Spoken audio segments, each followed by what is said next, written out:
All right, it's May 18th. It's freezing cold. Again, it's hot over the weekend, blistering bad weather for fire blight. What does apple scab say? Most everything is over for primary apple scab, but this stuff likes to hang on, and canidia are out there as well, and they misbehave just as badly as asc spores. We're in Appleton area up in the Niagara region. We've got some leaf wetness, and unfortunately, they're predicting more leaf wetness later in the week. And in this case, it looks like a pretty awful. It's the 18th already. Goodness gracious. They're saying towards the end of the week in Niagara, bad things are going to happen. A pretty hefty period. I really like moving our apple scab stuff out to about third or fourth cover. Mainly because you'll get both scab and you'll get that darn apple blotch pathogen and get rid of it. In this particular instance, it's hard to say how bad it was. It depends on how on top of things you might have felt that you were on in the early season. But since we're in thinning, I would stick to mancozeb. Maybe you're still in rust period. You could still use a group 3, maybe. Or if you're a powdery mildew trouble because you're on the lake, I'd go to maybe a group 11, one of those flint gem combinations. Or if you have a Luna sensation in your pocket or a Maravon remaining, you can use it, but you use up 2 groups in one shot. Tesseract is another nice option as well for getting that mildew and only using up one of your groups at group 7. So I think you've got time to gently and calmly put something on for the week and then go on about your business. Let's see what's happening in the middle of the state. Gross. Looks like you just had something. Giving also a similarly nice break for those same types of materials. Stick to mancozeb, stick to the single sites because you're in the thinning period. You don't want to get in trouble. You don't want to have any problems. You've got a lot of time to put these on, but you're coming up on a 30 to almost 40. It's close to darn 40 leaf wetness hour event coming up. I'm not looking forward to it. I don't think you are as well. Let's see. I guess I'll be spraying early in the week myself. Yeah, Finger Lakes looking good. Not enough between the temperature dip and the leaf wetness hours present to do the job. But look, we have some trouble coming up. We got a couple days to get this on before all this mess comes towards the end of the week. If it's really going to happen, I hope it doesn't. It seems like we've had a lot of rain. And it's also cold. This is prime scab weather as well. And also in cold, slow drying environments, be very careful. I would say get rid of that. Don't put any Cap 10 out this week. Stick to mancozeb. If you have powdery mildew, you could probably do sulfur. Sulfur's could thin, but be careful with that. But it's probably none likely else to damage the fruit. If you need extra thinning, I guess put sulfur in with your single site. Let's try to finish strong. If we can beat down most of this inoculum, it's just like those silly disease progress curves I've seen. You'll have that curve so flat and so shifted to harvest that you won't have a problem. It'll make the summer easier if we punch it and beat it up now. Let's go see how Voorheesville is doing.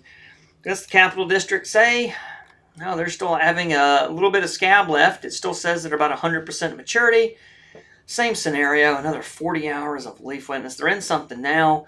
And if you do put that single site on tomorrow morning, you might reach back and knock out some of the nonsense that happened on the 17th, and you'll be very well prepared, particularly with that mancozeb, if you can, going into the season, going into the rest of the week. Thinning, small fruit, be careful with Cap 10. All kinds of these tank mixes gets complicated, and some of them have oilier formulations than others. And with this really cold weather that's really rainy, it makes me really concerned about tanking compatibilities. Let's take a look at Campbell Hall. See how they're doing. A little bit better for the week. They probably came off a pretty nasty period coming into similarly cold weather. Stick to the single site, stick to Cap 10. If you need extra thinning, use sulfur instead of mancozeb. If you don't have mancozeb at all, and you're coming into this big 40-hour week, I don't know, try out a little bit of howler, try out some Oso. Use one of the other biopesticides in the tank. All those liquid ones mix really nicely, and I don't see anything in their formulation that would give me concerns with complicated tank mixes around the thinning time either. I think we're going to have to continue to rely on those materials more and more each year, so you might as well get a little experience using them. Moving into Riverhead, what do we have? And then we'll go. Oh, I haven't even done. Let's pop up then and check Chazy. I completely forgotten the Lake Champlain area. Oh, it's miserable there. It's really bad. Yeah, I'd say pull out the big guns for the Lake Champlain area. It's rough. You're coming off a monster event that's still ongoing. You can get in there tomorrow morning and put on, I'd say, I would go Maravon or Luna Sensation. Get both of those groups in there, wipe that out, put some mancozeb in there if you can. If you have mildew, put in the sulfur. Just be very cautious with their thinning. It's cloudy, it's wet. Avoid that cap tan. No one needs a fruit finish concern. And then that should get you into that next event that's coming up. It says everything's ejected, but there could be a few straggling ascospores just like there are rat tail bloom. I would not take a chance with this mess that I'm seeing up in that region. I'll check Peru, see if it looks similarly awful, and then we'll go to Long Island. Let's try this one. Oh, it's similarly awful. Yep, if you can, get in there tomorrow.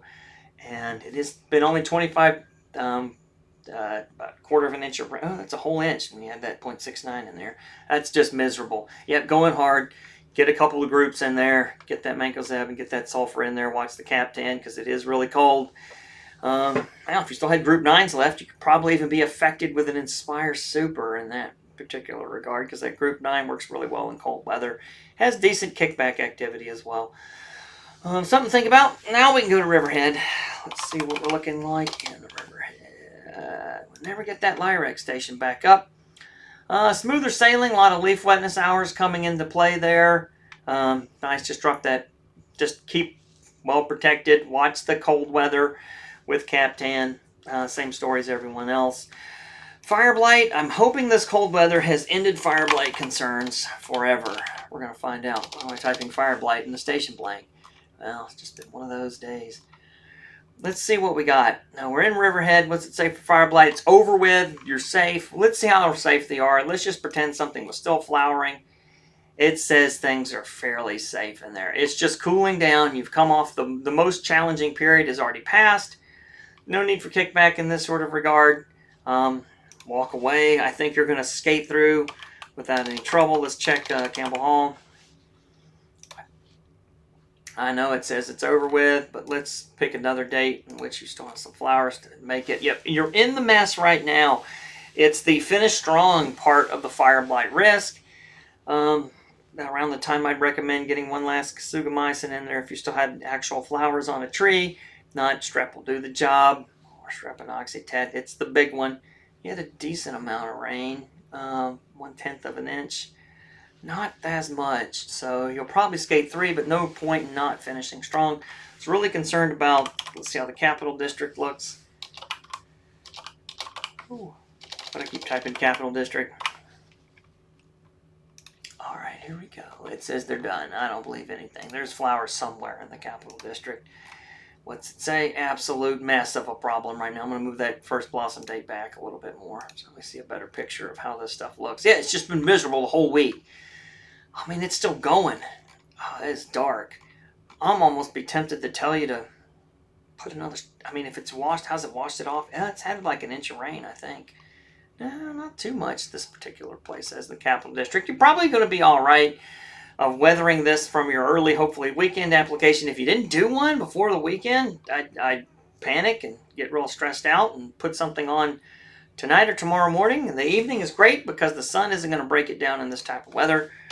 I'm also really concerned about Peru and some of the other places. It looks really raunchy in Peru. They still say they have flowers up in that region. And they're coming off something big. It's going to cool down fast. If you got something on before the weekend, I think you're golden. Did it get washed off on the 17th? Maybe. It might have.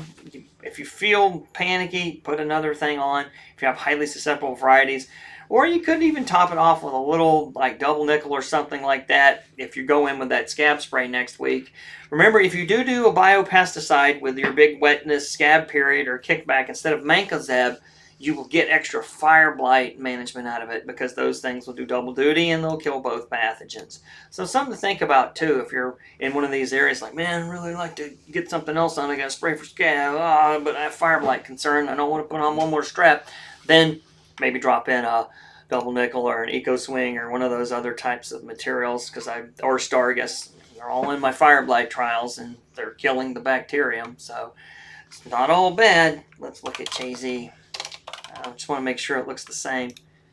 Yeah, it looks the same, if not worse. Yep, high levels of EIP up to the 200s and trouble in there around 17 and 18. Yep, and a lot of rain. This got a full inch of rain. It might be another opportunity if you still have flowers. I wouldn't necessarily say you have to spray twice, but if you did use one of those biologicals in your tank mix for apple scab for the week, it might just be the thing that ends that fire blight event.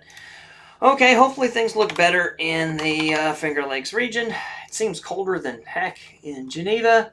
It's about 50 outside. Still says I'm in a mess of fire blight. I don't know. I think I could go out there and squirt fire blight and, and put sand in my sprayer with fire blight. And I don't think I could get an infection in these weathers. Probably coming down off that really hard, hot weather from before. It's been really chilly today. It's dropping down. You could see the risk much better in the EIP. It goes from 141 to 73. It's quite a stark contrast. If you had something on before the weekend, I don't think I would sweat it. In this case, let's go see how the rest of the place looks like. Same. A lot of times these things pump out high numbers. I would say you're fine. If you haven't done anything in the SOTUS region, I might be a little concerned about the start of the week, but if you're really looking at 53-degree weather, it's if the infection happened, it's already done. New infections aren't going to be occurring tomorrow morning. It's just too cold for that. Particularly cold SPAC overnight. We'll take some of these 90s and 100s and even remove them from the infection level and drop them back to the orange high. I really don't get too concerned when I see high. The ones I'm really looking for are extreme in infection. The other words are just there to scare you or to make you think that you should give extension scientists more money because they've scared you. All right, let's go back to Appleton, in with that. All right, let's see how we're doing. Same thing, coming off of a big one. If you didn't manage this period on the 15th and 16th, I'd be concerned. Do you need to put something else on the week? No, I think you're safe. It's really dropping. You're getting a cold night. You're getting breaking the wetness a little bit on between that 17th and 18th. There's still something there, but it's really, really minor, and that cold weather really pushed that back down to moderate. I think you're good if you hit those things strong or at the end of last week. All right, that's fire blight for you. And we'll see you on Wednesday and see how bad the scab looks.